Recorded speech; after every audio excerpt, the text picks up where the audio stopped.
జయ శ్రీమన్నారాయణ శ్రీమతి రామానుజాయ నమః శ్రీ గురుభ్యోయ్ నమః.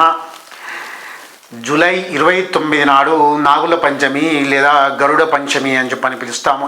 ఈ సంతానం అని చెప్పంటే ఈ పంచమి ప్రతి సంవత్సరం వస్తుంది కదా అని చెప్పంటే ఈ జూలైలో రావడం ఏమిటి విశేషము అని చెప్పంటే మంగళవారం రావడం చాలా విశేషము. ఇది ఆంజనేయ స్వామికి కూడా చాలా ఇష్టమైన రోజు కాబట్టి.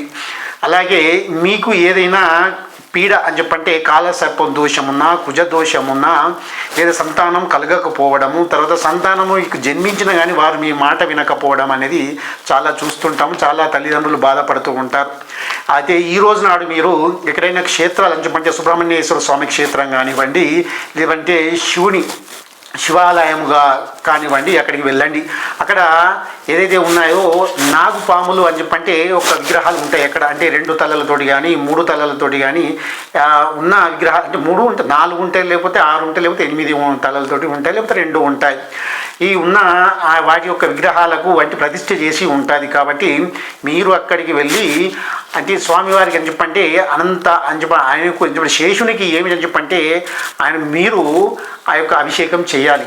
చేస్తే ఏమిటి అని చెప్పంటే ఆ పాలతో అభిషేకం అని చెప్పంటే గోవు పాలతోటి చేస్తే చాలా విశేషమైన ఫలితంగా ఉంటుంది. తర్వాత పూలు కానీ తర్వాత ధూపదీప నైవేద్యం పెట్టి స్వామివారికి అర్చన చేయించి మీరు చేసుకొని అలాగే అభిషేకం చేసి మీరు చేస్తే మీకు ఈ రోజు నాడు మీకు సంతాన యోగం కలుగుతుంది. 1 సంవత్సరం తిరగకముందే చూడండి సంతాన యోగం కలుగుతుంది. అలాగే మీ పిల్లలు చదువురాని వాళ్ళు ఏదైనా ఉన్నా కానీ పోతుంది. అలాగే మీకు జీవితంలో పెళ్లి కాని వారు కూడా ఉంటారు, వారికి కాలసర్ప దోషం కూడా ఉంటుంది. అలాగే ఇది చేయడం వల్ల ఈ యొక్క స్వామివారికి అభిషేకం చేయడం వల్ల కూడా మీకు ఈ యొక్క కాలసర్ప దోషం తొలగిపోతుంది. కాబట్టి మీరు ఈ జూలై 29 నాడు మర్చిపోకుండా మీ ఇంటిల్లో పాది అని చెప్పంటే అందరితోటి వెళ్ళండి. ఇది చేసుకుంటే మీకు సంతాన యోగము కలుగుతుంది. ఇది అక్కడికి వెళ్ళి ఆ ప్రాంగణంలో కూర్చొని నేను ఈ యొక్క మహామంత్రాన్ని ఇస్తాను. మీరు 108 సార్లు చేయండి. 108 సార్లు చేస్తే మీకు ఖచ్చితంగా మీకు అనుకున్నది జరుగుతుంది. ఏమిటి అని చెప్పంటే ఓం శ్రీ అనంతాయ నమః అని చెప్పని ఇది చేయండి.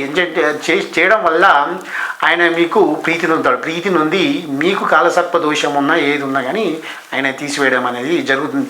ఇది 108 సార్లు చేయండి. కుదిరితే 1008 సార్లు చేయండి.